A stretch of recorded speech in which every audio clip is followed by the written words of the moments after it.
আমরা সকলেই বিক্রম আর বেতালের গল্প জানি। রাজা বিক্রমাদিত্য আর বেতাল। এটি একটি বিশেষ গল্প যেখানে আমরা একটা নৈতিক শিক্ষা পেয়েছি। গল্পটির নাম গরুর দুধের মূল্য। একদিন রাজা বিক্রমাদিত্য নিজ রাজ্যে বসে নানা বিষয় নিয়ে চিন্তা করছিলেন। ঠিক সেই সময় এক বেতাল এসে উপস্থিত হলো এবং তাকে একটা প্রশ্ন জিজ্ঞাসা করলো। হে রাজা, ধরো তুমি একজন কৃষক, তোমার কাছে একটা গরু আছে যা তোমাকে দুধ দেয়।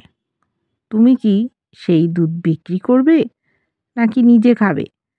রাজা বিক্রমাদিত্য কিছুক্ষণ চিন্তা করলেন এবং বললেন, আমি আমার গরুর দুধ বিক্রি করব, কারণ এতে আমি অর্থ উপার্জন করতে পারবো এবং তা আমার পরিবারের জন্য ব্যয় করতে পারবো।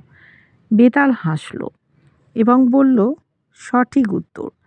তবে মনে রেখো, কখনো দুধ বিক্রি করার সময় সে দুধ যাতে বিশুদ্ধ ও ভালো থাকে তার জন্য খেয়াল রাখবে।